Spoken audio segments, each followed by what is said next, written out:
ಓಂ ಸಮರ್ಥ ಸದ್ಗುರು ಶ್ರೀ ಸಾಯಿನಾಥಾಯ ನಮಃ. ಶ್ರೀ ಸಾಯಿನಾಥ ಪ್ರಬೋಧಾಮೃತ ಅಧ್ಯಾಯ 9. ಹೊಸ ಯುಗಕ್ಕೆ ಹೊಸ ಮತವು.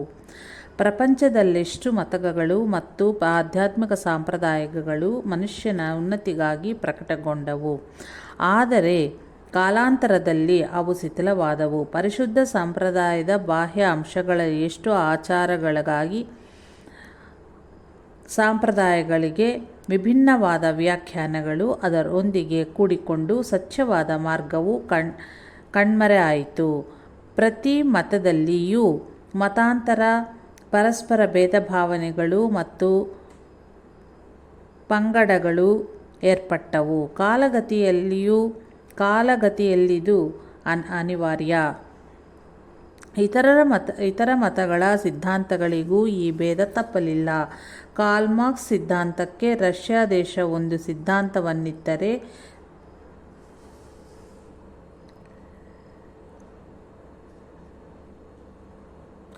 ಜೆಕೋಸ್ಲೋವೇಕಿಯಾ ಇನ್ನೊಂದು ವ್ಯಾಖ್ಯಾನವನ್ನು ಕೊಡುತ್ತದೆ. ಹಾಗೆಯೇ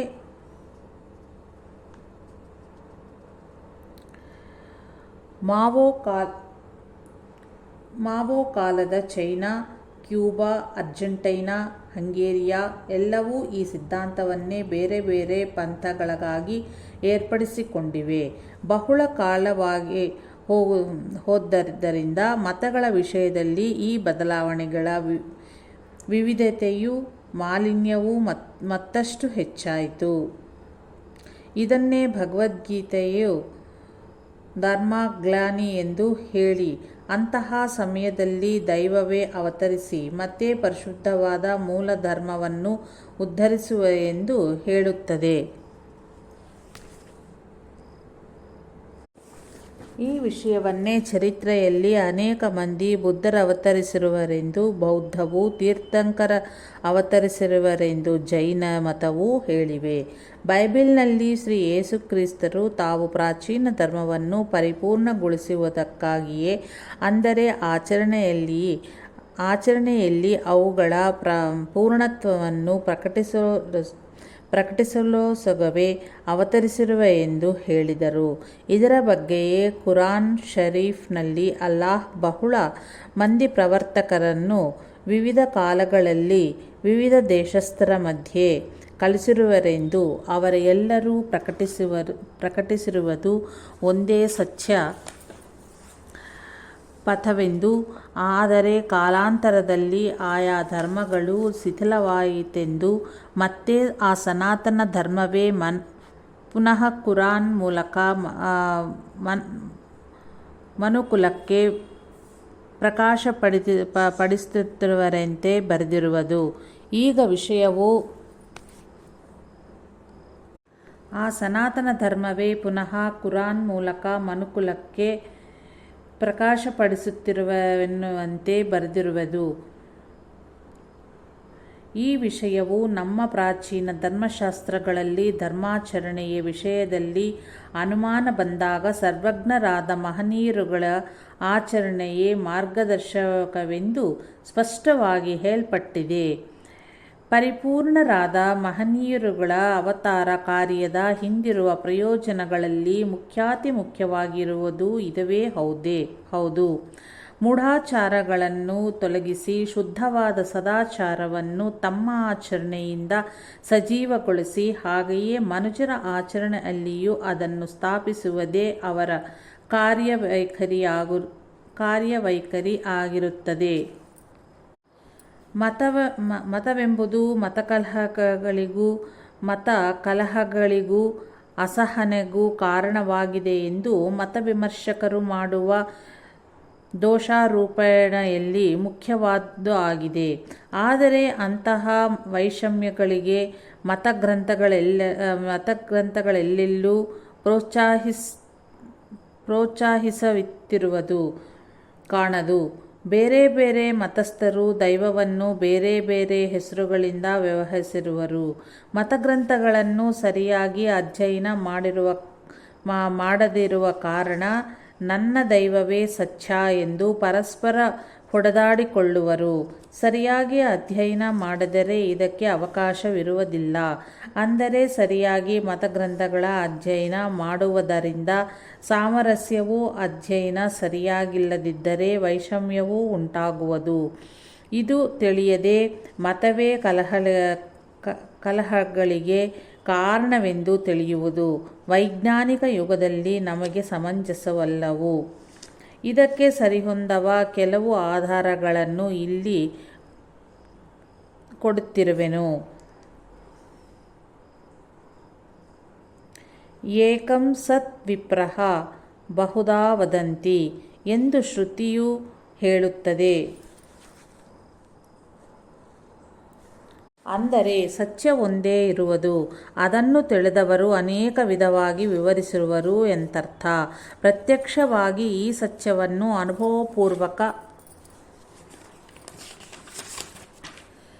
ತಿಳಿದವರಿಗೆ ಈ ವಿವರಣೆಯ ಅವಶ್ಯವಿಲ್ಲವು. ಹೀಗೆ ಸತ್ಯ ತಿಳಿದವರು ಅನುಭವವಿಲ್ಲದವರಿಗಾಗಿ ವಿವರಿಸುವಾಗ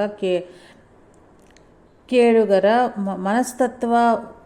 ಮನಸ್ತತ್ವವನ್ನು ಅನುಸರಿಸಿ ಬೇರೆ ಬೇರೆ ವಿಧವಾಗಿ ವಿವರಿಸಬೇಕಾಗುವುದು. ಅಷ್ಟೇ ಅಲ್ಲ, ಮನಸ್ಸು ಏಕಾಗ್ರತೆಗೊಂಡು ಸ್ಥಿರಗೊಳ್ಳುವುದೇ ಆನಂದವೆಂದು, ಈ ಆನಂದ ಪ್ರಾಪ್ತಿಗಾಗಿಯೇ ಎಲ್ಲ ಜೀವಿಗಳು ನಿರಂತರ ಕಷ್ಟಪಡುತ್ತವೆ ಎಂಬುದನ್ನು ಎಲ್ಲೆಡೆಯೂ ನೋಡುತ್ತೇವೆ. ಬಹಳ ಮಂದಿಗೆ ಮನಸ್ಸು ಏಕಾಗ್ರಗೊಳ್ಳಲು ಮೊದಲು ಒಂದು ಆಲಂಬನೆ ಬೇಕು. ಒಬ್ಬೊಬ್ಬರ ಮನಸ್ತತ್ವವನ್ನು ಅನುಸರಿಸಿ ಬಹುಮಂದಿಗೆ ದೃಶ್ಯರೂಪದ ಮೇಲೆ ಅತ್ಯಂತ ಸುಲಭವಾಗಿ ಲಗ್ನಗೊಳ್ಳುವುದು. ಆದ್ದರಿಂದ ದೈವದ ಗುಣಗಳನ್ನು ಸ್ಮರಣೆಗೆ ತಂದುಕೊಂಡುವ ಸಾಂಕೇತಿಕ ರೂಪಕಗಳನ್ನು ಕಲ್ಪಿಸಿಕೊಟ್ಟರು. ರೂಪಕಗಳಲ್ಲಿಯೂ ಕೂಡ ಒಬ್ಬೊಬ್ಬರ ಮನಸ್ಸಿಗೆ ಒಂದೊಂದು ಗುಣವನ್ನು ಪ್ರತಿಬಿಂಬಿಸುವ ರೂಪವನ್ನು ಆಯಾ ಲಕ್ಷಣಗಳೊಂದಿಗೆ ಕಲ್ಪಿಸಬೇಕು. ಆದ್ದರಿಂದಲೇ ಆಯಾ ದೇವಿಯರಿಗೂ ಅವರವರ ಪ್ರತ್ಯೇಕ ರೂಪಗಳು ಇರುವವು. ಕೆಲವರಿಗೆ ಶಬ್ದದಲ್ಲಿ ಮನಸ್ಸು ಲಗ್ನವಾಗುವುದು. ಅಂಥವರಾಗಿ ಬೇರೆ ಬೇರೆ ಲಕ್ಷಣಗಳನ್ನು ಸ್ಫುರಿಸುವಂತೆ ಮಾಡುವ ನಾಮಕಗಳನ್ನು ಋಷಿಗಳು ಏರ್ಪಡಿಸಿರುವರು. ಆದರೆ ಇವೆಲ್ಲವೂ ಒಂದೇ ಪರಮಾತ್ಮನಿಗೆ ಅವರವರು ಕಲ್ಪಿಸಿಕೊಂಡ ಹೆಸರುಗಳೆಂದು ಮತಗ್ರಂಥಗಳು ಸ್ಪಷ್ಟವಾಗಿ ತಿಳಿಸಿಕೊಟ್ಟಿವೆ. ಈ ಕೆಳಗಿನ ಶ್ಲೋಕವು ಇದನ್ನೇ ವಿವರಿಸುತ್ತದೆ.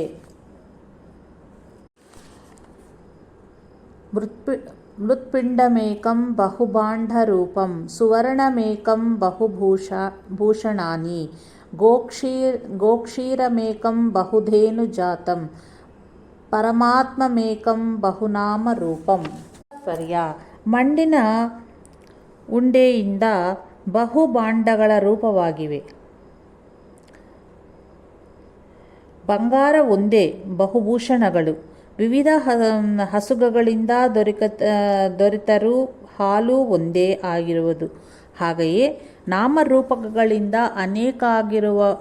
ಅನೇಕವಾಗಿ ಇರುವ ಪರಮಾತ್ಮ ಒಬ್ಬನೇ. ಇವುಗಳಲ್ಲಿ ಯಾವ ನಾಮರೂಪಕಗಳಿಂದ ಭಗವಂತನನ್ನು ಧ್ಯಾನಿಸಿದರೂ ಮನಸ್ಸು ಪ್ರಶಾಂತಗೊಂಡು ಪವಿತ್ರವಾಗಿ ಆನಂದ ಪ್ರಾಪ್ತಿಯಾಗುವುದೇ ಲಕ್ಷ್ಯರೂಪವಾದ ಫಲವಾಗಿದೆ. ಇದನ್ನೇ ಈ ಕೆಳಗಿನ ಭಗವದ್ಗೀತೆಯ ಶ್ಲೋಕಗಳು ಹೇಳುತ್ತವೆ. ಯೇ ಯಥಾ ಮಾಂ ಪ್ರಪದ್ಯಂತೆ ತಾಂ ಸದೈವ ಭಜಾಮ್ಯಹಂ ಮಮ ವರ್ತನೆಂತೆ ಮನುಷ್ಯಾಃ ಪಾರ್ಥ ಸರ್ವಶಃ. ತಾತ್ಪರ್ಯ: ನನ್ನನ್ನು ಯಾರು ಯಾವ ರೀತಿಯಲ್ಲಿ ಆರಾಧಿಸುವರೋ ಅವರವನ್ನು ಆಯಾ ರೀತಿಯಲ್ಲಿಯೇ ಅನುಗ್ರಹಿಸುವೆನು. ಮನುಷ್ಯರೆಲ್ಲರೂ ಯಾವ ರೀತಿಯಲ್ಲಿ ಸನ್ಮಾರ್ಗವನ್ನು ಅನುಸರಿಸುತ್ತಿದ್ದರೂ ಎಲ್ಲರೂ ನನ್ನನ್ನೇ ಅನುಸರಿಸುತ್ತಿರುವರು. ನಾಮರೂಪರಹಿತನಾದ ಭಗವಂತನಿಗೆ ನಾಮರೂಪಕಗಳನ್ನು ಕಲ್ಪಿಸುವುದು ಧ್ಯಾನದ ಸೌಲಭ್ಯಕ್ಕಾಗಿಯೇ ಹೊರತು ಅನ್ಯಥಾ ಅಲ್ಲವೆಂದು ಭಗವದ್ಗೀತೆಯಲ್ಲಿ ಶ್ರೀಕೃಷ್ಣನು ಹೀಗೆ ಸ್ಪಷ್ಟವಾಗಿ ಹೇಳಿರುವೆನು. ಅವ್ಯಕ್ತಾ ಹಿ ಗತಿರ್ದುಃಖಂ ದೇಹವದ್ಭಿರಾವಪಯತೆ. ಅವ್ಯಕ್ತಾ ಹಿ ಗತಿರ್ದುಃಖಂ ದೇಹವದ್ಭಿರಾವಪಯತೆ. ತಾತ್ಪರ್ಯ: ರೂಪವುಳ್ಳ ದೇಹವೇ ತಾವೆಂದು ಭ್ರಮಿಸುವವರು ನಿರ್ಗುಣ ಬ್ರಹ್ಮವನ್ನು ಧ್ಯಾನಿಸುವುದು ಅತ್ಯಂತ ಕಷ್ಟವು.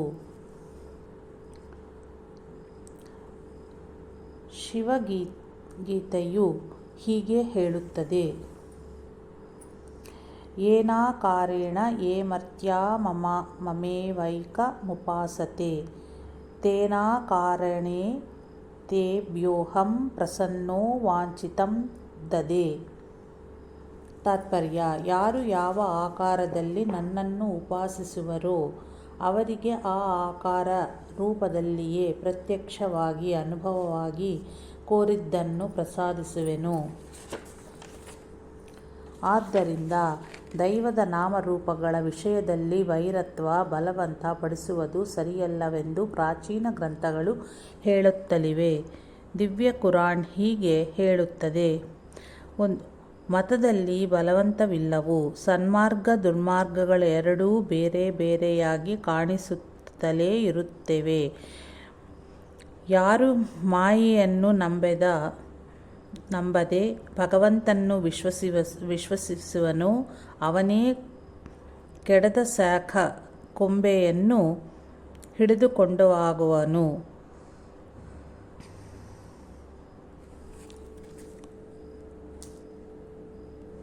ಎಲ್ಲ ಮತಗಳು ಭಗವಂತನಿಂದ ಏರ್ಪಡಿಸಿದವುಗಳೇ ಆಗಿವೆ. ಅವು ಅವನನ್ನು ಹೊಂದಲು ತಕ್ಕ ಮಾರ್ಗಗಳೇ.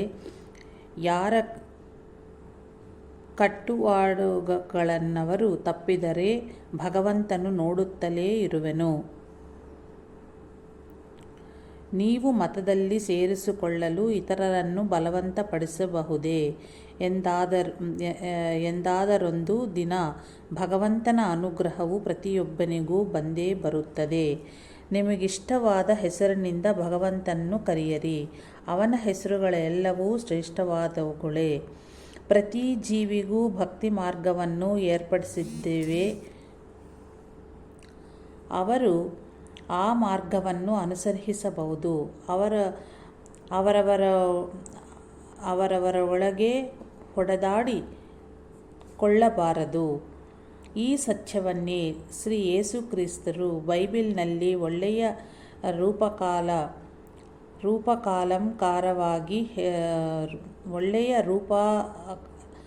ರೂಪಕಾಲಂಕಾರವಾಗಿ ಹೇಳಿರುವರು. ನಿನಗೆ ಇತರರು ಏನು ಮಾಡಬೇಕು ಎಂದುಕೊಳ್ಳುವಿಯೋ ನೀನದನ್ನು ಇತರರಿಗೆ ಮಾಡು.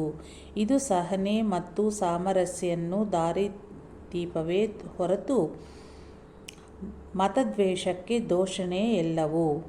ಆದ್ದರಿಂದ ಮತಗಳು ದ್ವೇಷಕ್ಕೆ ಕಾರಣವಾಗಲಾರವು.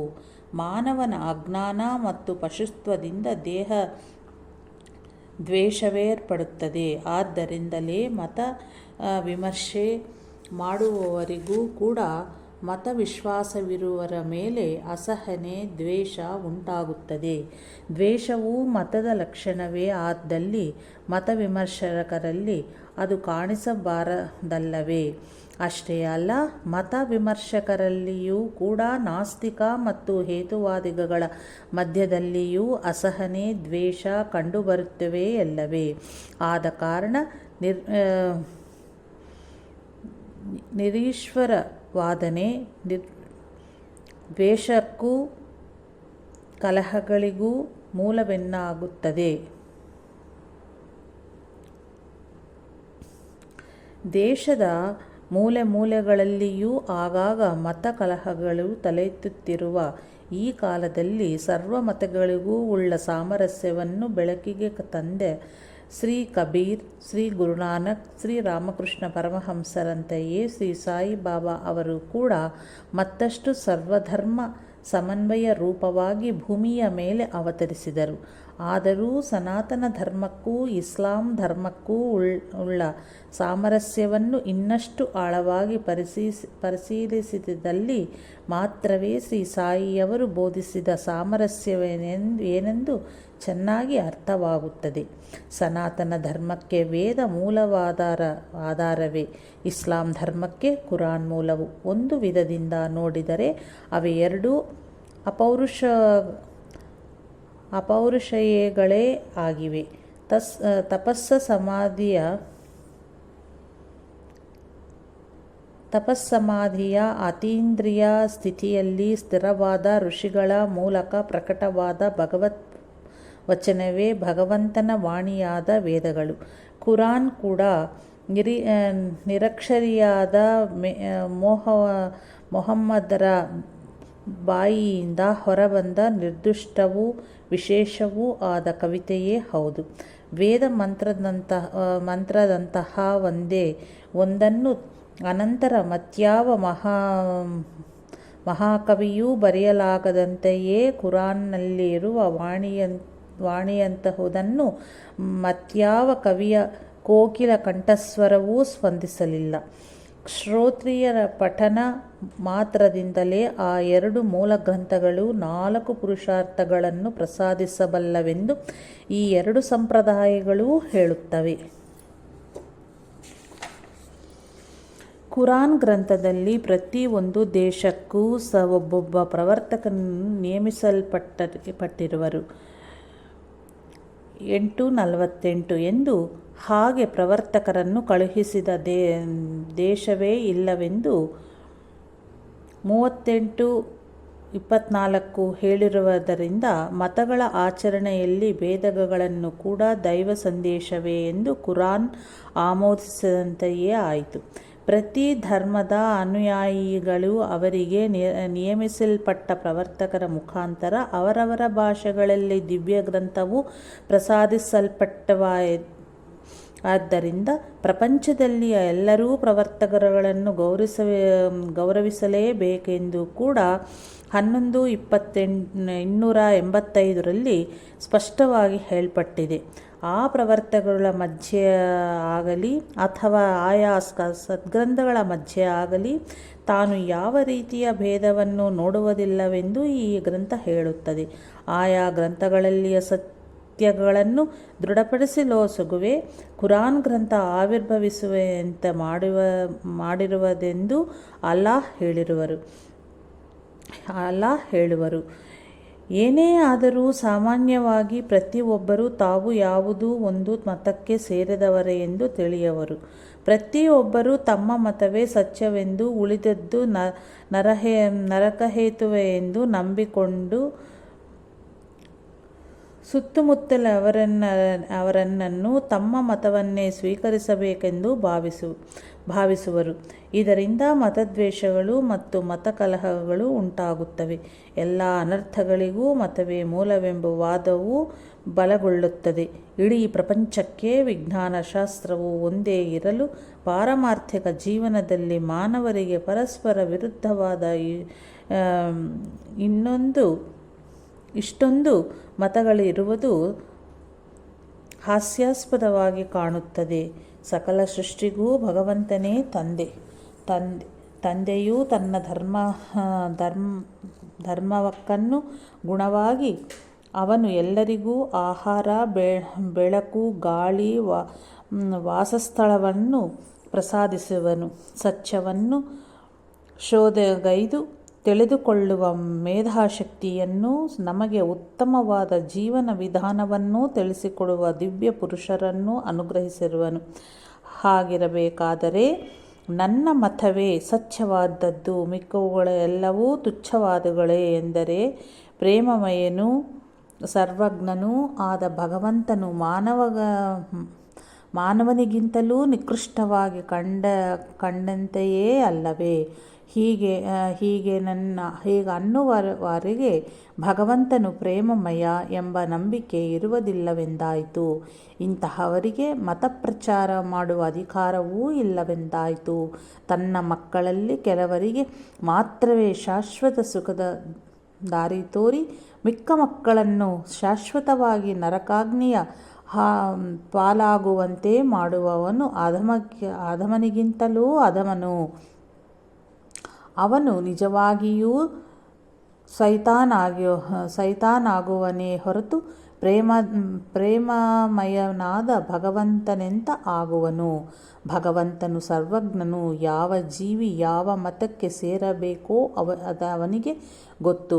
ಇದನ್ನು ಮರೆತು ಎಲ್ಲರನ್ನೂ ತನ್ನ ಮತಕ್ಕೆ ಸೆಳೆದುಕೊಳ್ಳಬೇಕೆಂದು ತಿಳಿದುಕೊಳ್ಳುವವರು ಭಗವಂತನ ಅಜ್ಞಾನವನ್ನು, ಅಂದರೆ ಭಗವಂತನಿಗೂ ಅಜ್ಞಾನವಿದ್ದು ಅದನ್ನು ತಾನು ಹೋಗಲಾಡಿಸುತ್ತೇವೆನೆಂದು ಭಾವಿಸಿದ ಅವಿವೇಕ ತಾನು ಹೊರಗಟ್ಟುತ್ತಿರುವೆಂದಾಯಿತಲ್ಲವೇ? ಇದು ಭಗವಂತನಲ್ಲಿ ವಿಶ್ವಾಸವಿಡುವ ಕ್ರಮವೇ? ಒಬ್ಬ ಮುಸಲ್ಮಾನ ಮತಗುರುವು ಶಿರಡಿಯಲ್ಲಿ ಶ್ರೀ ಸಾಯಿಬಾಬಾ ಅವರು ವಾಸಿಸುತ್ತಿದ್ದ ಮಸೀದಿಯಲ್ಲಿ ಹಿಂದೂಗಳು ನಡೆಸುತ್ತಿದ್ದ ಪೂಜೆಗಳನ್ನು ನೋಡಿ ಶ್ರೀ ಸಾಯಿಯೊಂದಿಗೆ ಅವರನ್ನು ಹಾಗೆ ಮಾಡುವುದರಿಂದ ತಡೆಯದೆ ಮುಸಲ್ಮಾನರಾದ ನೀವೇ ನಮ್ಮ ಮತಧರ್ಮಗಳನ್ನು ಉಲ್ಲಂಘಿಸುತ್ತಿರುವಿರಿ, ನಿಮ್ಮನ್ನು ಅಲ್ಲಾಹ್ ಸಹಿಸನು ಎಂದನು. ಆಗ ಶ್ರೀ ಸಾಯಿಯವರು ಉಗ್ರರಾಗಿ, ನೀನು ನಿಜವಾದ ಮುಸಲ್ಮಾನನೇ? ನಿನಗೆ ಸರಿಯಾಗಿ ನಮಾಜ್ ಮಾಡುವುದು ತಿಳಿದಿದೆಯೇ? ನಿನಗೆ ಶರೀಯತ್ ಇಸ್ಲಾಂ ಧರ್ಮ ತಿಳಿದಿದೆಯೇ? ಕುರಾನ್ನಲ್ಲಿ ಮುಸಲ್ಮಾನರು ಮಾತ್ರವೇ ಅಲ್ಲಾಹ್ನಿಂದ ಸೃಷ್ಟಿಸಲ್ಪಟ್ಟವರೆಂದರೆಯೇ? ಉಳಿದವರನ್ನೆಲ್ಲ ಅಲ್ಲಾಹ್ ಯಾರಿಗಾದರೂ ಜೀತಕ್ಕೆ ಒಪ್ಪಿಸಿರುವರೇ? ಜನನ ಮರಣಗಳೆಲ್ಲರಿಗೂ ಸಮಾನವೇ ಅಲ್ಲವೇ? ನಿಜವಾದ ಇಸ್ಲಾಂ ಧರ್ಮಾಚಾರಗಳು ನನಗೆ ತಿಳಿದಿವೆ. ಭಗವಂತನ ಶಕ್ತಿಯನ್ನು ನಿರೂಪಿಸಬಲ್ಲವನೇ ನಿಜವಾದ ಮುಸಲ್ಮಾನು ಎಂದರು. ಆ ಮತಗುರುವು ಸಂಜೆಯವರೆಗೂ ಮಸೀದಿಯ ಮುಂದೆ ಅಡ್ಡಾಡುತ್ತಿದ್ದನು. ಆ ಸಮಯದಲ್ಲಿ ಅವನು ಏನು ಅನುಭವವನ್ನು ಪಡೆದನೋ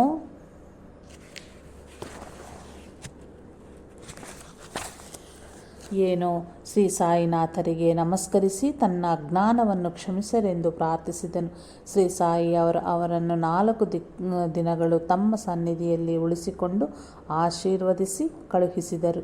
ಒಬ್ಬ ಪಠಾಣನು ಒಂದು ದಿನ ರಾತ್ರಿ ಚಾವಡಿಯಲ್ಲಿ ಶ್ರೀ ಸಾಯಿ ಅವರನ್ನು ಸಮೀಪಿಸಿ ಅಲ್ಲಿ ನಿದ್ರಿಸುತ್ತಲಿದ್ದ ಹಿಂದೂಗಳನ್ನು ತೋರಿಸುತ್ತಾ, ಇವರು ಇಲ್ಲಿ ನಮ್ಮ ಮತವನ್ನು ಅಪವಿತ್ರಗೊಳಿಸುತ್ತಿರುವರು. ನೀವು ಅನುಮತಿ ಇದ್ದರೆ ಇವರುಗಳನ್ನು ಈಗಲೇ ಮುಗಿಸಿಬಿಡುತ್ತೇನೆ ಎಂದನು. ಅದಕ್ಕೆ ಶ್ರೀ ಸಾಯಿಯವರು ಶಾಂತಚಿತ್ತರಿಂದ, ಇದರಲ್ಲಿ ತಪ್ಪೇನಾದರೂ ಇದ್ದರೆ ಅದು ನನ್ನದೇ ಹೌದು. ಇವರುಗಳನ್ನು ಮುಗಿಸುವುದಕ್ಕಿಂತಲೂ ನನ್ನನ್ನೇ ಮುಗಿಸಿಬಿಟ್ಟರೆ ಸಮಸ್ಯೆ ಇರದು ಎಂದರು. ಆಗ ಆ ಪಠಾಣಿಗೆ ಜ್ಞಾನೋದಯ ಆಯಿತು. ಮತ್ತೊಬ್ಬ ಫಕೀರನು ಹಿಂದೂಗಳನ್ನು ಯಾವುದಾದರೂ ಬಗೆಯಲ್ಲಿ ಮುಸ್ಲಿಮರಾಗಿ ಮಾರ್ಪಡಿಸುವುದೆಂದು ಮಾರ್ಗವೆಂದು ಶ್ರೀ ಸಾಯಿನಾಥರು ಮಸೀದಿಯಲ್ಲಿ ಇಲ್ಲದ ಸಮಯ ಸಾಧಿಸಿ ಮಸೀದಿಯಲ್ಲಿನ ಕುಡಿಯುವ ನೀರಿನ ಮಡಕೆಗಳಲ್ಲಿ ತಾನು ಕುಡಿದ ನೀರನ್ನು ಬೆರೆಸಿದನು. ಅದು ನಿಶ್ಶಬ್ದವಾಗಿ ಪರಿವರ್ತನೆಗೊಂಡ ಹೃದಯದಿಂದಲ್ಲದೆ ಮತ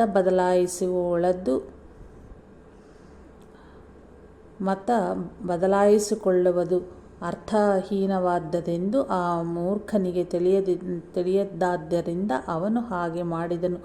ಇಷ್ಟರಲ್ಲಿ ಶ್ರೀ ಸಾಯಿನಾಥರು ಬಂದು ಆ ನೀರನ್ನು ಹೊರಗೆ ಚೆಲ್ಲಿ ಮಡಕೆಗಳನ್ನು ಒಡೆದು ಹಾಕಿ ದೊಡ್ಡ ಧ್ವನಿಯಲ್ಲಿ ಬೈಯಲಾರಂಭಿಸಿದರು.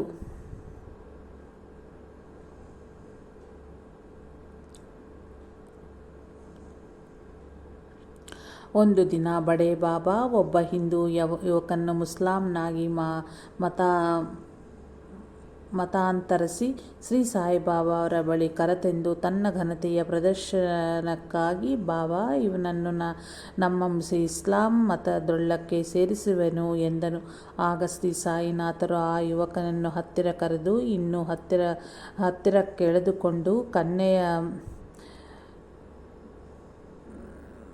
ಕೆನ್ನೆಯ ಮೇಲೆ ಬಾರಿಸಿ, ತಂದೆಯನ್ನು ಬದಲಾಯಿಸಿಕೊಳ್ಳುತ್ತೀಯಾ ಏನು ನೀಚ ಎಂದು ಕೋಪದಿಂದ ಬೈದರು.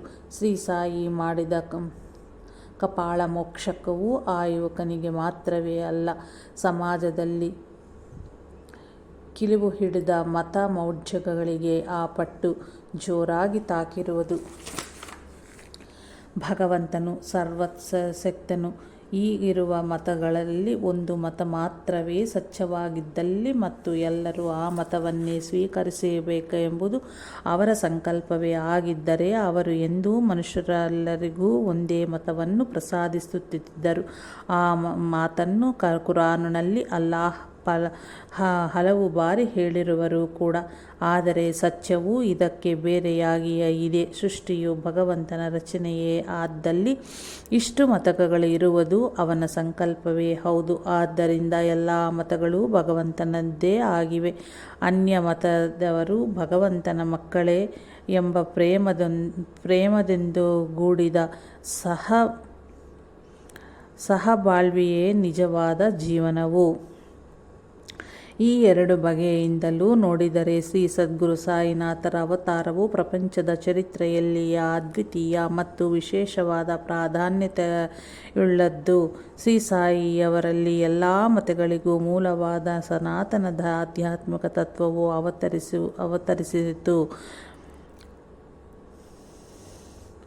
ಅವತರಿಸಿತು. ಆದ್ದರಿಂದಲೇ ಶ್ರೀ ಸಾಯಿನಾಥರಲ್ಲಿ ಮಹೋನ್ನತವಾದ ಸರ್ವಧರ್ಮ ಸಮನ್ವಯತೆಯು ಸುಸ್ಪಷ್ಟವಾಗಿ ಕಾಣುತ್ತದೆ.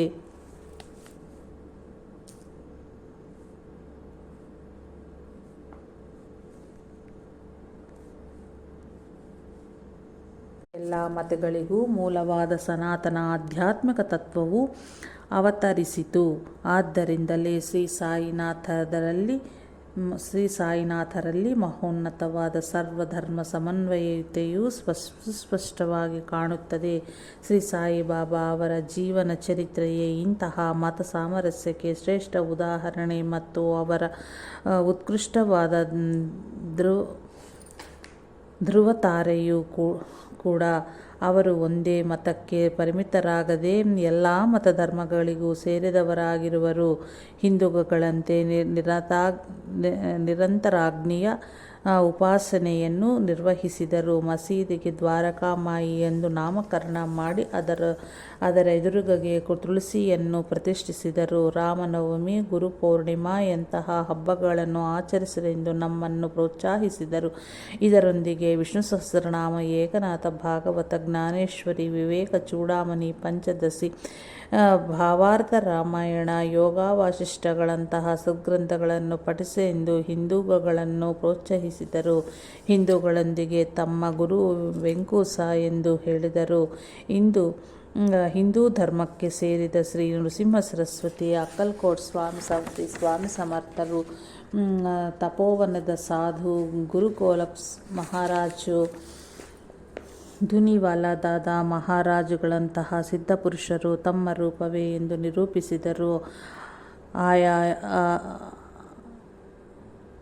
ಆಯಾಯ ದೇವತೆಗಳಿಗೆ ಹರಸಿಕೊಂಡ ಹರಕೆ ಮತ್ತು ನೈವೇದ್ಯಗಳನ್ನು ಸಮರ್ಪಿಸಲು ಮರೆತರೆ ಆ ವಿಷಯವನ್ನು ಜ್ಞಾಪಿಸಿ ಅದನ್ನು ಪಡೆಯುತ್ತಿದ್ದರು.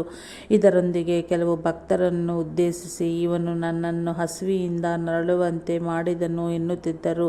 ಚೆನ್ನಬಸಪ್ಪ, ವೀರಭದ್ರಪ್ಪ ಎಂಬ ಹಿಂದಿನ ಜನ್ಮದ ಭಕ್ತರ ದ್ವೇಷ ಮತ್ತು ಅಸೂಯೆಗಳಿಂದ ಹಾವು ಕಪ್ಪೆಯಾಗಿ ಎಂತ ಜನ್ಮಿಸಿದರು ಎಂಬುದು ವಿವರಿಸಿದರು.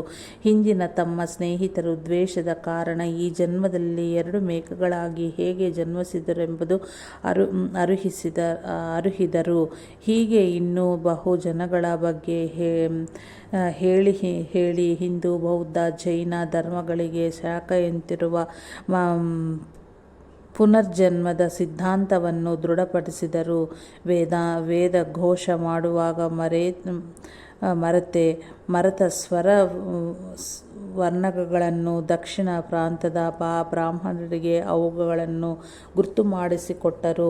ಭಗವದ್ಗೀತೆಯ ಶ್ಲೋಕಕ್ಕೆ ಅದ್ವಿತೀಯವಾದ ವಿವರಣೆಯನ್ನು ಪ್ರಸಾದಿಸಿದರು. ಭಜನೆ, ನಾಮ ಮತ್ತು ಪಾರಾಯಣ ಸಪ್ತಾಹಗಳನ್ನು ಭಾವಯುಕ್ತವಾಗಿ ಮಾಡಿಕೊಳ್ಳೆಂದು ಭಕ್ತರನ್ನು ಪ್ರೋತ್ಸಾಹಿಸುತ್ತಿದ್ದರು. ಅವರಿಗೆ ತೀವ್ರವಾದ ಜ್ವರ ಬಂದಾಗಲೂ ಅವರ ಆರೋಗ್ಯ ಸುಧಾರಣೆಗೆಂದು ಭಕ್ತರು ಶಾಂತಿ, ಅಭಿಷೇಕ, ಪೂಜೆಗಳನ್ನು ಮಾಡಲು ಅದನ್ನು ಅಂಗೀಕರಿಸಿದರು. ಭಕ್ತರು ತಮ್ಮನ್ನು ಹಿಂದೂ ಆಚಾರದ ಪ್ರಕಾರ ಶ್ರೀಗಂಧವಿಟ್ಟು ಧೂಪ ದೀಪಗಳಿಂದ ಪೂಜಿಸಿದಾಗ ಅಂಗೀಕರಿಸಿದರು.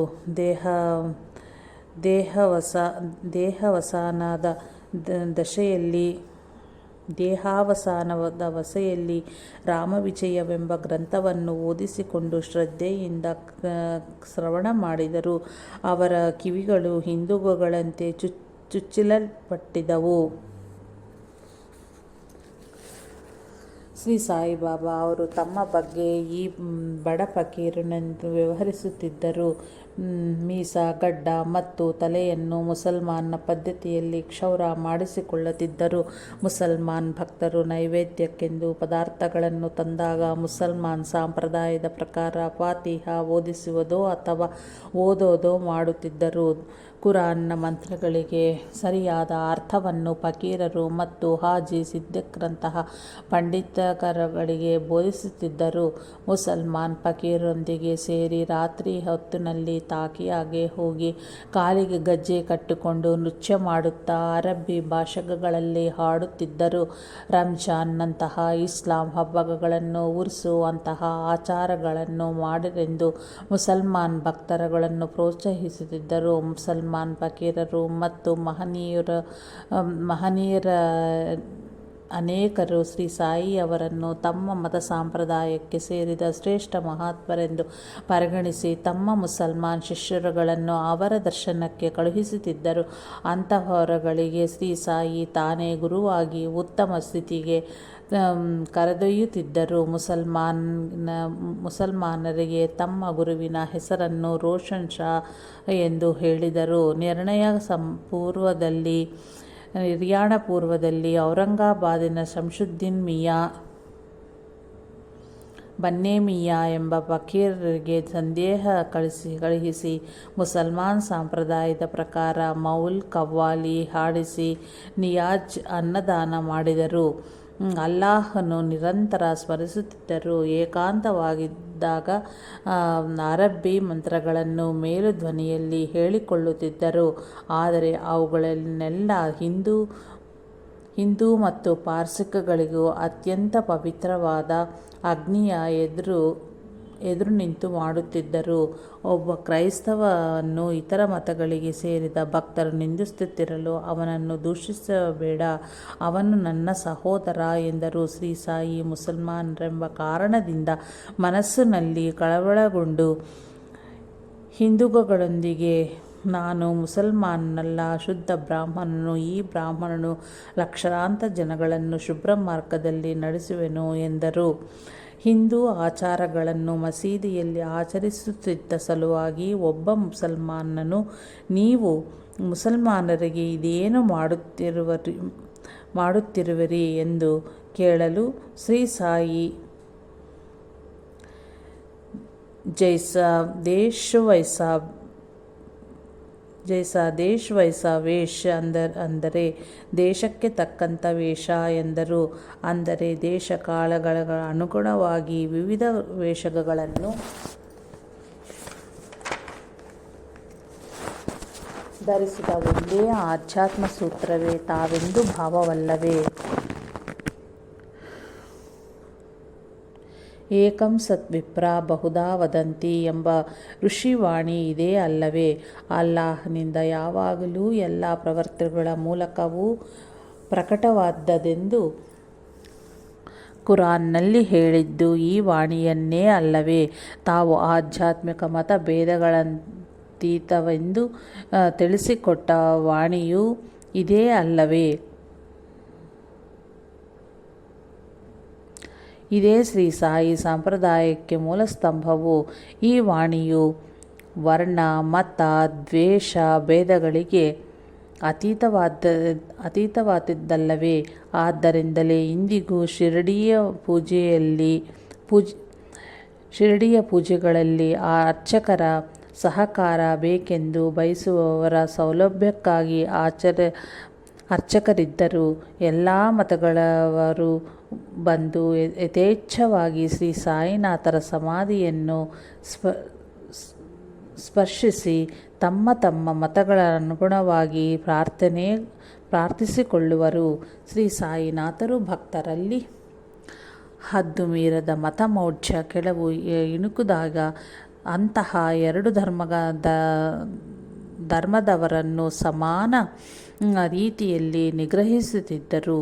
ದೊಡ್ಡ ಧ್ವನಿಯಲ್ಲಿ ಗಟ್ಟಿಯಾಗಿ ಪ್ರಾರ್ಥನೆ ಮಾಡುತ್ತಿದ್ದ ಪಠಾನ್ ಎಲ್ಲರಿಗೂ ನಿದ್ರಾಭಂಗ ಮಾಡುತ್ತಿರುವನೆಂದು ಶ್ರೀ ಸಾಯಿ ಅವರಿಗೆ ದೂರು ಕೊಟ್ಟು ಹಿಂದೂಗಳನ್ನು ತಡೆದು ಅವನು ದೈವವನ್ನು ಪ್ರಾರ್ಥಿಸಿದ ಸಹನೆಯಿಂದ ದೈವವನ್ನು ಪ್ರಾರ್ಥಿಸಿ ದುರ್ಬುದ್ಧಿಯಿಂದ ಮುಕ್ತಿ ಹೊಂದುತ್ತಿರುವನು. ಆದ್ದರಿಂದ ನೀವು ಎಲ್ಲರೂ ಗಂಧ ಹಚ್ಚಿ ಪೂಜಿಸುತ್ತಿದ್ದ ಮಹಲ್ಸಾಪತಿಯನ್ನು ಹೊಡೆಯಬೇಕು ಎಂದು ಮೂಢರಾದ ಮುಸಲ್ಮಾನರು ದೊಣ್ಣೆಗಳನ್ನು ಹಿಡಿದು ಮಸೀದಿಯ ಮುಂದೆ ಸೇರಿದರು. ಆಗ ಶ್ರೀ ಸಾಯಿನಾಥರು ಉಗ್ರರಾಗಿ ಮಹಲ್ಸಾಪತಿಗೆ ಒಳಗೆ ಬಂದು, ನನ್ನ ವಕ್ಷಸ್ಥಳದ ಗಂಧ ಹಚ್ಚಿ ಪೂಜಿಸಿಕೋ, ಯಾರಡ್ಡ ಬರುವೆರೋ ನಾನು ನೋಡುವೆನು ಎಂದು ಹೇಳಿದರು. ಆಗ ಆ ಮುಸಲ್ಮಾನರು ಬೆಸ್ತು ಬೈದು ಮೌನವಾಗಿ ಅಲ್ಲಿಂದ ಹೊರಟು ಹೋದರು. ಈಗಲೂ ಶ್ರೀ ಸಾಯಿನಾಥರ ಆಚರಣೆಯು ಸದ್ಧರ್ಮಕ್ಕೆ ವಿರುದ್ಧವಾದ್ದೆಂದು ಬಗೆದು ತಿರಸ್ಕರಿಸುವ ಹಿಂದೂ ಮತ್ತು ಮುಸಲ್ಮಾನರು ಇರುವರು. ಒಂದು ಮತಕ್ಕೆ ಸೇರಿದ ದೇವಾಲಯದಲ್ಲಿ, ಪ್ರತ್ಯೇಕವಾಗಿ ಮಸೀದಿಯಲ್ಲಿ ಇನ್ನೊಂದು ಮತಸ್ಥರು ತಮ್ಮ ಪ್ರಾರ್ಥನೆಗಳನ್ನು ಸಲ್ಲಿಸಬಾರದೆಂದು ಬಹು ಜನರು ತಿಳಿಯುವರು. ಆದರೆ ಮುಸಲ್ಮಾನರೆಲ್ಲರಿಗೂ ಆದರ್ಶಪ್ರಾಯವಾದ ಅಲ್ಲಾಹರಿಂದ ಕುರಾನ್ ಗ್ರಂಥದಲ್ಲಿ ನಿರ್ದೇಶಿಸಲ್ಪಟ್ಟ ಪ್ರವಕ್ತ ಮೊಹಮ್ಮದವರು ಈ ಭಾವನೆ ತಪ್ಪೆಂದು ತಮ್ಮ ಆಚರಣೆಯ ಮೂಲಕ ನಿರೂಪಿಸಿರುವರು. ಒಮ್ಮೆ ನಜ್ರಾನ್ನಿಂದ ಒಂದು ಕ್ರೈಸ್ತವ ಗುಂಪು ಮೊಹಮ್ಮದರೆಡೆಗೆ ಬಂದು ಮೊಹಮ್ಮದರಿದ್ದ ಮಸೀದಿನಲ್ಲಿಯೇ ತಂಗಿದರು. ಅಷ್ಟೇ ಅಲ್ಲ, ಅದರಲ್ಲಿಯೇ ಅವರು ಅವರ ಮತಾನುಸಾರವಾಗಿ ಪ್ರಾರ್ಥನೆ ಮಾಡಿಕೊಂಡರು. ಇದಕ್ಕೆ ಕೆಲ ಮುಸಲ್ಮಾನರು ಅಭ್ಯಂತರಿಸಿದರೆ ಹೊರತು ಪ್ರವಕ್ತ ಮೊಹಮ್ಮದರು ಮಾತ್ರ ಅವರ ಅಭ್ಯಂತರವನ್ನು ತಳ್ಳಿಹಾಕಿ ಕ್ರೈಸ್ತವ ಮತದ ಪ್ರಕಾರವೇ ಪ್ರಾರ್ಥನೆಯನ್ನು ಮಸೀದಿನಲ್ಲಿಯೇ ಮಾಡಿಕೊಳ್ಳ ಎಂದರು. ಈ ಘಟನೆಯ ಬಗ್ಗೆ ಪ್ರವಕ್ತ ಮೊಹಮ್ಮದರ ಸಂಗಡಿಗರು ಇತ್ತ ಪ್ರತ್ಯಕ್ಷ ಸಾಕ್ಷಿಯೇ ಜಡುಲ್ ಮಾತ್ ಎಂಬ ಹದೀಸ್ ಗ್ರಂಥದಲ್ಲಿ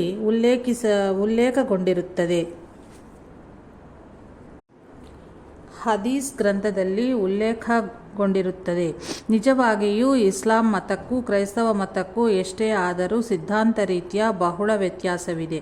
ಯೇಸು ಕ್ರಿಸ್ತನು ಭಗವಂತನ ಅವತಾರವೆಂದು, ಸಾಕ್ಷಾತ್ ಭಗವಂತನ ಮಗನೆಂದು, ಶಿಲುಬೆಯ ಮೇಲೆ ಮರಣಿಸಿ ಪುನರುತ್ಥಾನವಾದ ಎಂದು, ಅವನೇ ಭಗವಂತನೆಂದು, ಅವನ ಮೂಲಕವಲ್ಲದೆ ಭಗವಂತನನ್ನು ಸೇರಲಾರವೆಂದು ಮತ್ತು ಅವನನ್ನು ಆಶ್ರಯಿಸಿದ ಅನ್ಯ ಮತಸ್ಥರೆಲ್ಲರೂ ಖಂಡಿತವಾಗಿಯೂ ನರಕಕ್ಕೆ ಹೋಗುವರೆಂದು ಕ್ರೈಸ್ತರು ನಂಬುವರು. ಆದರೆ ಭಗವಂತನಿಗೆ ಜನನವಾಗಲಿ ಮಕ್ಕಳಾಗಲಿ ಇರುವೆಂದು, ಯೇಸು ಕ್ರಿಸ್ತನು ಒಬ್ಬ ಶ್ರೇಷ್ಠ ಪ್ರವಕ್ತ ಮಾತ್ರನೇ ಎಂದು, ಅವನು ಹೇಳಿದ ಮಾರ್ಗವನ್ನು ಅನುಸರಿಸಿದರೂ ಮಾನವನು ಗಮ್ಯ ಸೇರಬಹುದು ಎಂದು ಕುರಾನ್ ಬಹಳ ಕಡೆ ಹೇಳುತ್ತದೆ. ಹಾಗೆಯೇ ಯೇಸು ಕ್ರಿಸ್ತನು ಭಗವಂತನೆಂದು, ಭಗವಂತನ ಮಗನೆಂದು ತಿಳಿಯುವುದು ಮಹಾಪಾಪವೆಂದು, ಅದು ಭಗವಂತನಿಗೆ ಸಮಾನತೆಯನ್ನು ಕಲ್ಪಿಸಿದಂತಾಗಿ, ಅವನ ತಾಯಿಯಾದ ಮೇರಿಯನ್ನು ದೈವವನ ತಾಯಿಯೆಂದು ಭಜಿಸುವುದು ಮಹಾಪಾಪವೇ ಆಗುವುದೆಂದು ಹೇಳುವುದರೊಂದಿಗೆ ಅನ್ಯ ಮತಸ್ಥರೆಲ್ಲರೂ ನರಕದ ಪಾಲಾಗುವರೆಂದು ಕ್ರೈಸ್ತರು ಹೇಳಿರುವುದು ಎಷ್ಟು ನಿರರ್ಥಕವೋ ಎಂಬುದು ಕುರಾನ್ ಬಹುವಿಧಗಳಲ್ಲಿ ನಿರೂಪಿಸುತ್ತದೆ. ಈ ಮೇಲೆ ತಿಳಿಸಿದ ಸಂದರ್ಭದಲ್ಲಿ ಮಸೀದಿಯಲ್ಲಿ ತಮ್ಮ ಪ್ರಾರ್ಥನೆಯನ್ನು ಮಾಡಿಕೊಂಡ ಆ ಕ್ರೈಸ್ತರ ಗುಂಪು ವಿಶಾಲ ಹೃದಯಿಯಾದ ಪ್ರವಕ್ತ ಮೊಹಮ್ಮದರ ಪ್ರಭಾವದಿಂದ ಹಾಗೆ ಸನ್ಮಾರ್ಗದತ್ತ ಸಂಸ್ಕರಿಸಲ್ಪಟ್ಟರೆಂದು ತೋಚುವುದು. ಮಸೀದಿಯಲ್ಲಿ ಅವರು ತಮ್ಮ ಪ್ರಾರ್ಥನೆ ಮಾಡಿಕೊಳ್ಳಲಿಕ್ಕೆ ಅವಕಾಶವಿತ್ತು. ಅದಕ್ಕೆ ಅಭ್ಯಂತರಿಸಿದ ಮುಸಲ್ಮಾನರನ್ನು ತಡೆದ ಪ್ರವಕ್ತ ಧೋರಣೆಯು ಈ ದಿನ ಶ್ರೀ ಸಾಯಿನಾಥರ ಸದ್ಧರ್ಮಾಚರಣೆಯು ಅಲ್ಲಾಹ್ ಮತ್ತು ಪ್ರವಕ್ತ ಮೊಹಮ್ಮದರಿಗೂ ಸಮ್ಮತವೇ. ಆದ್ದರಿಂದ ಇದೇ ನಿಜವಾದ ಇಸ್ಲಾಂ ಧರ್ಮವೆಂದು ಸಾರಿ ಹೇಳುತ್ತಲಿದೆ. ಅನ್ಯ ಮತಸ್ಥರ ಬಗ್ಗೆ ಮೊಹಮ್ಮದರು ಯಾವ ಬಗೆಯ ಸಹಿಷ್ಣುತೆಯ ಭಾವವನ್ನು ವಹಿಸಿದರು ಎಂಬುದ ಅತ್ತ ಮುಸಲ್ಮಾನರು ಇತ್ತ ಹಿಂದೂಗಳು ಗಮನಿಸಬೇಕು. ಸರಿಯಾಗಿ ಗಮನಿಸದಲ್ಲಿ ಶ್ರೀ ಸಾಯಿನಾಥರ ಭಾವ ವೈಶಾಲ್ಯವು ಅದೇ ಬಗೆಯ ಆಗಿದೆ ಎಂದು ತಿಳಿಯಬಹುದು. ಮುನಾಫಿಕಿನ್ ಎಂಬ ಮತ ಸಂಪ್ರದಾಯಕ್ಕೆ ಸೇರಿಕೊಂಡು ಯಹೂದಿಗಳೆಂದಿಗೂ ಪ್ರವಕ್ತ ಮೊಹಮ್ಮದ್ರವರನ್ನು ಹಿಂಸಿಸ ಯತ್ನಿಸಿ ಮಕ್ಕಾವಾಸಿಗಳೊಂದಿಗೆ ಕೈ ಜೋಡಿಸಿದ ಅಬ್ದುಲ್ಲಾ ಬಿನ್ ಅಬಿಯನ್ನು ಪ್ರವಕ್ತ ಮಹಮ್ಮದರು ಅತ್ಯಂತ ಸಹನೆಯಿಂದ ಕ್ಷಮಿಸಿದರು. ಅಷ್ಟೇ ಅಲ್ಲ, ಅವನು ಸತ್ತ ಮೇಲೆ ಅವನ ಶರೀರವನ್ನು ಮೊಹಮ್ಮದರ ತಮ್ಮ ಅಂಗಿಯಿಂದ ಸುತ್ತಿದ್ದೇ ಅಲ್ಲದೆ ಅವನ ಅಂತ್ಯಕ್ರಿಯೆಯಲ್ಲೂ ಪಾಲ್ಗೊಂಡು ಪ್ರಾರ್ಥನೆಯನ್ನು ಮಾಡಿದರು. ಯಾಕಂದರೆ ಅಭಿ ಯಾವಾಗಲೂ ಚಿಕ್ಕ ವಯಸ್ಸಿನಲ್ಲಿ ಮೊಹಮ್ಮದರ ಮಾವನಿಗೆ ಒಂದು ಉಪಕಾರ ಮಾಡಿದ್ದನು. ನಿಜವಾದ ಮುಸಲ್ಮಾನರಿಗೆ ಅನ್ಯಮತಕ್ಕೆ ಸೇರಿದವರೊಂದಿಗೆ ಹೇಗೆ ವರ್ತಿಸಬೇಕೋ ಎಂಬುದು ತಮ್ಮ ಆಚರಣೆಯ ಮೂಲಕ ಬೋಧಿಸಿದರು. ಧೂಲಿಯ ಕೋರ್ಟ್ನ ನ್ಯಾಯವಾದಿಯು ಅವರ ಹೆಸರನ್ನು ಕೇಳಲು ಶ್ರೀ ಸಾಯಿಯವರು ಇವರೆಲ್ಲ ನನ್ನನ್ನು ಸಾಯಿಬಾಬಾ ಎನ್ನುವರು ಎಂದರು. ನಾಮರೂಪಾತೀತವಾದ ಆತ್ಮಕ್ಕೆ ಯಾವ ಹೆಸರಿರಲೂ ಸಾಧ್ಯ. ಜನರು ಅವರನ್ನು ಸಾಯಿಬಾಬಾ ಎಂದು ಕರೆದಿದ್ದಾರೆಂದ ಅದನ್ನವರು ಸಮ್ಮತಿಸಿದರು. ಆದರೆ ಶ್ರೀ ಸಾಯಿ ಮುಸಲ್ಮಾನರೆಂದು ಕೆಲವರು, ಹಿಂದೂಗಳೆಂದು ಕೆಲವರು ಭಾವಿಸಿದರೆ ಅಷ್ಟೇ. ಅವರು ಕೇವಲ ಮತ ಸಾಮರಸ್ಯವನ್ನಷ್ಟೇ ಬೋಧಿಸಲಿಲ್ಲ. ಆಧ್ಯಾತ್ಮ ವಿದ್ಯೆಯು ಮತ ಸಂಪ್ರದಾಯಗಳೆಲ್ಲಕ್ಕೂ ಅತೀತವಾದ್ದೆಂದು ಅವರು ಬೋಧಿಸಿರುವರು. ಅವರು ಮುಂಬರುವ ಯುಗಕ್ಕೆ ಪ್ರಾರಂಭಕರ್ತರು. ಆದ್ದರಿಂದಲೇ ಅವರು ಮುಂಬರುವ ನೂತನ ಆಧ್ಯಾತ್ಮಿಕ ಯುಗಕ್ಕೆ ಅಗತ್ಯವಾದ ಕಾರ್ಯವನ್ನು ನೆರವೇರಿಸಿ ಪ್ರಪಂಚದ ಚರಿತ್ರೆಯಲ್ಲಿ ನೂತನ ಅಧ್ಯಾಯವೆಂದು ಹೇಳಬಹುದಾದ ರಷ್ಯನ್ ತುಮುಲದ ಸಮಯದಲ್ಲಿ 1918 ಅಕ್ಟೋಬರ್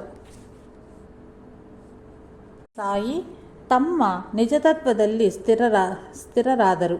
ಭೌತಿಕ ದೇಹವನ್ನು ತ್ಯಜಿಸಿ ಆ ವಿಪ್ಲವದೊಂದಿಗೆ ಐತಿಹಾಸಿಕವಾದ ಕಾಲಾಂತರದಲ್ಲಿ ಮತ ಸಂಪ್ರದಾಯಗಳ ಹೆಸರಿನಲ್ಲೇ ಪ್ರತಿಷ್ಠವಾದ ಮತಮೋರ್ಚೆಗಳಿಗೆ ಶ್ರೀ ಸಾಯಿಯವರ ಜೀವನ ಶೈಲಿಯು ಭರತ ವಾಕ್ಯ ಮಂಗಳ ಹಾಡಲು ಸಮಯ ಸನ್ನಿಹಿತವಾಯಿತೆಂಬುದನ್ನು ಸೂಚಿಸುತ್ತಿತ್ತು. ಮತ ಸಂಪ್ರದಾಯಗಳಿಗೆ ಅತೀತವಾದ ಶುದ್ಧ ಆಧ್ಯಾತ್ಮ ಸಂಪ್ರದಾಯವನ್ನು ಅವರು ಪಸರಿಸಿದರು. ಅವರು ಸ್ವಪ್ರೇರಣೆಯಿಂದ ಯಾವ ಮತಧರ್ಮವನ್ನೂ ಬೋಧಿಸಲೂ ಇಲ್ಲ, ಹಾಗೆಯೇ ತಿರಸ್ಕರಿಸಲೂ ಇಲ್ಲ. ಎಲ್ಲ ಮತಗಳಲ್ಲಿಯ ಮೌಢ್ಯಗಳನ್ನು ಅವರು ನಿರ್ದಾಕ್ಷಿಣ್ಯವಾಗಿ ತಿರಸ್ಕರಿಸಿದರು. ಎಲ್ಲರಲ್ಲಿಯೂ ಉಳ್ಳ ಆತ್ಮವನ್ನು ತಿಳಿದು ಆತ್ಮಸಾಕ್ಷಾತ್ಕಾರದ ಮಾರ್ಗವನ್ನು ಪ್ರತಿಯೊಬ್ಬರೂ ಅನುಸರಿಸಿ ಇತರರಲ್ಲಿಯೂ ತಮ್ಮನ್ನೇ ನೋಡಿಕೊಂಡು ಅತ್ಯುತ್ತಮವಾದ ಮಾನವ ಮೌಲ್ಯಗಳನ್ನು ಎತ್ತಿ ಹಿಡಿದು ಸನ್ಮಾರ್ಗದಲ್ಲಿ ನಡೆದು ಅದಕ್ಕೆ ವಿರುದ್ಧವಾದ ಅಜ್ಞಾನ ಭೂಯಿಷ್ಠವಾದ ವಿಕಾರಗಳನ್ನು ವಿವೇಕದಿಂದ ನಿರ್ಮೂಲನೆ ಮಾಡಬೇಕೆಂದೇ ಅವರು ಬೋಧಿಸಿದರು. ಈ ವಿಷಯದಲ್ಲಿ ಮೊದಲಿನ ಅವತಾರಗಳನ್ನು ಶ್ರೀ ಸಾಯಿನಾಥರು ಚೆನ್ನಾಗಿ ಹೇಳುವರು. ಶ್ರೀಕೃಷ್ಣನು ಭಗವದ್ಗೀತೆಯಲ್ಲಿ ಶಿವ ಕೇಶವಾದಿ ಮತಗಳ ಭೇದಗಳಿಗೆ ಕಾರಣವಾದ ಭಗವಂತನ ನಾಮದ ಬಗ್ಗೆ ಚರ್ಚಿಸಲಿಲ್ಲ. ದೈತ್ಯ, ದ್ವೈತ, ಅದ್ವೈತ, ವಿಶಿಷ್ಟಾದ್ವೈತಗಳನ್ಯಾವುದನ್ನೂ ಹೇಳಲಿಲ್ಲ. ಇಂದು ನಾಸ್ತಿಕವಾದಿ ಮತ್ತು ಹೇತುವಾದಿಗಳ ವಿಮರ್ಶೆಗಳಿಗೆ ಗುರಿಯಾಗುತ್ತಿರುವ ಮಹಿಮೆ, ಶಕುನ, ಜ್ಯೋತಿಷ್ಯ ಮೊದಲಾದವುಗಳ ಬಗ್ಗೆ ಪ್ರಸ್ತಾಪವಿಲ್ಲ. ಎಲ್ಲ ಮನುಷ್ಯರಿಗೂ ಸಮಾನವಾಗುಳ್ಳ ದಶೇಂದ್ರಿಯಗಳು, 4 ಅಂತಃಕರಣಗಳು, ತ್ರಿಗುಣಗಳು ಮತ್ತು ದ್ವಂದ್ವಗಳನ್ನು ಹತೋಟಿಯಲ್ಲಿ ಇಟ್ಟುಕೊಂಡು ಮನಸ್ಸನ್ನು ಭಕ್ತಿಭಾವನೆಗಳೊಂದಿಗೆ ಅತ್ತ ಪುರುಷೋತ್ತಮನ ಮೇಲೆ ಆಗಲಿ ಇತ್ತ ಕೂಟಸ್ಥನಾದ ಆತ್ಮದ ಮೇಲೆ ಆಗಲಿ ಜ್ಞಾನ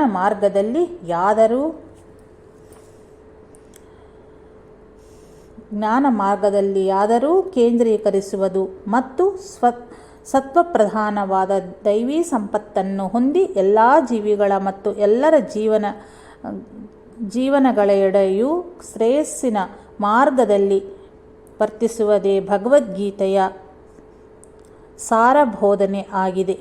ಶ್ರೀ ಸಾಯಿನಾಥರ ಬೋಧನಾ ಶೈಲಿಯೂ ಇಂತಹುದೇ. ಬೌದ್ಧ, ಜೈನ, ಇಸ್ಲಾಂ ಬೋಧಿಸಿರುವುದೂ ಇದನ್ನೇ.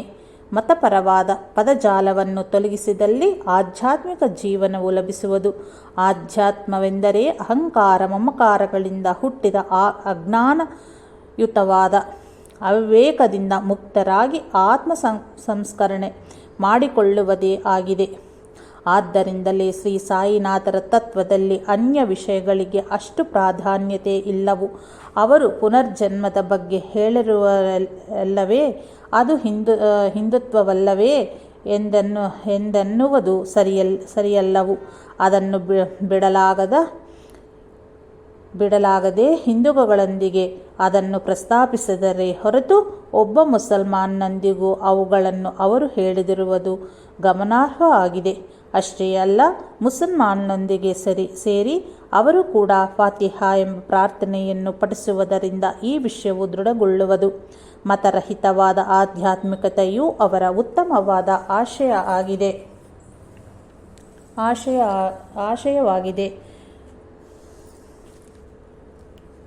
ಫ್ರೆಂಚ್ ಆಧ್ಯಾತ್ಮವೇತ್ತರಾದ ಪಾಲ್ ರಿಚರ್ಡ್ಸ್ ರವರಿಗೆ ಶ್ರೀ ಸಾಯಿಬಾಬಾ ಅವರ ಬಗ್ಗೆ ತಿಳಿಯದಿದ್ದರೂ ಸಹ ಈ ಯುಗಾವತಾರದ ಬಗ್ಗೆ ಅವರು ತಿಳಿಸಿರುವುದು ಶ್ರೀ ಸಾಯಿಬಾಬಾರವರಿಗೆ ಸರಿಯಾಗಿ ಹೇಳುತ್ತದೆ.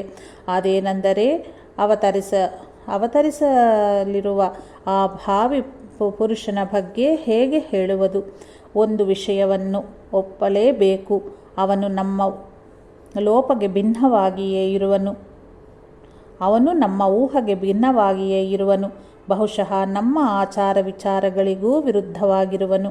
ಈ ದಿನದ ಮನುಷ್ಯನೆಷ್ಟು ಗುಲಾಮನೋ ಮುಂಬರುವ ಆ ಮಾನವನಷ್ಟೇ ಮುಕ್ತನಾಗಿರುವನು. ಇಂದಿನ ಮಾನವನು ಅಧಿಕಾರದ ದಾಹಕ್ಕೆ ಗುಲಾಮ ಆಗಿರುವವನು. ಯಾಕಂದರೆ ಇವನು ಬಲಹೀನನು,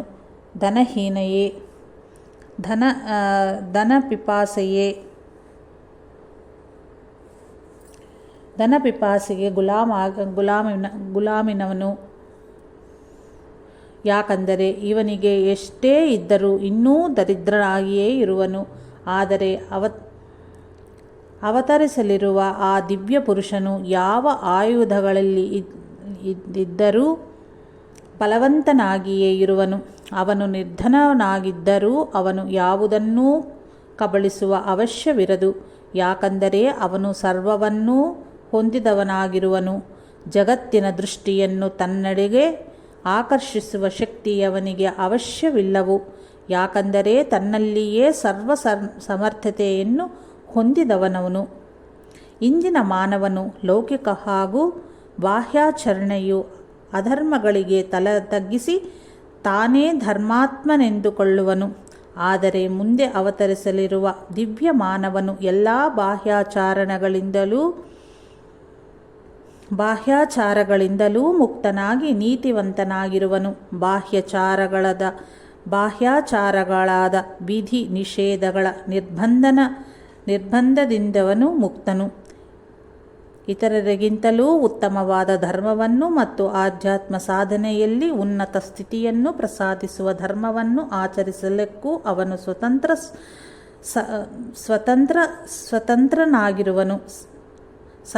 ಸ್ವತಂತ್ರನಾಗಿರುವನು. ಯಾಕಂದರೆ ಪಾಮರಿಗೆ ಯಾವುದು ಒಳ್ಳೆಯದೆಂದು ಅನಿಸುವುದೋ ಅದು ಅವನಿಗೆ ಲೋಪಭೂಯಿಷ್ಠವಾಗಿ ಕಾಣುವುದು. ಸ್ಥೂಲ ದೃಷ್ಟಿಗೆ ಲೋಪಭೂಯಿಷ್ಠವಾಗಿ ಕಾಣುವ ಅಂಶಗಳನ್ನು ಸಂಸ್ಕರಿಸಿ ಉತ್ತಮವಾದ ಧರ್ಮ ಮಾರ್ಗದಲ್ಲಿ ನಡೆಸಿ ಸರ್ವಸಮರ್ಥನಾಗಿರುವನು. ಇಂದಿನ ಮಾನವನು ಯಾವುದೋ ಒಂದು ಮತವನ್ನು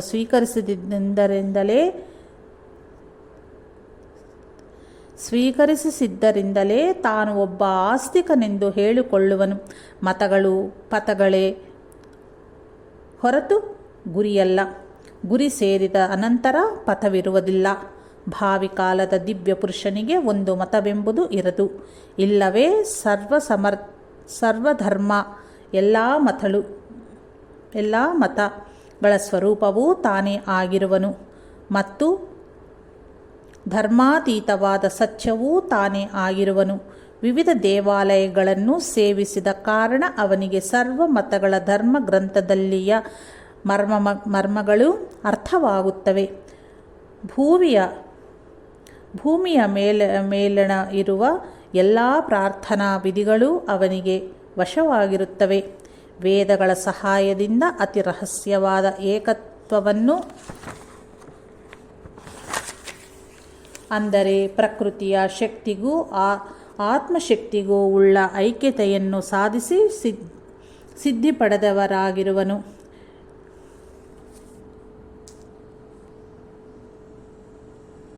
ಶಿಂಟೋ ಮತದ ಮೂಲಕ ಆ ಅನೇಕ ರೂಪಗಳಾಗಿರುವ ಏಕತ್ವದ ನಿರೂಪಣೆಯನ್ನು ಕವಿತಾ ಚಮತ್ಕಾರಗಳ ಮೂಲಕ, ಅಂದರೆ ಸ್ವರ್ಗದಲ್ಲಿ ಇರುವ ದೇವತೆಗಳನ್ನೂ ಪಿತೃಗಳನ್ನು ತಿಳಿದಿರುವನು. ಬೌದ್ಧ ಧರ್ಮದ ಮೂಲಕ ಆತ್ಮೋದ್ಧಾರದ ಶಾಂತಿಯನ್ನು, ಎಲ್ಲ ವಸ್ತುಗಳು ಮತ್ತು ಎಲ್ಲ ಜೀವಿಗಳ ಮೇಲೂ ಅಹಂಕಾರವಿಲ್ಲದ ನಿಹೇತುಕವಾದ ಕೇವಲ ಪ್ರೇಮದ ಆಳವನ್ನು ಅವನು ಸೇರಿರುವನು.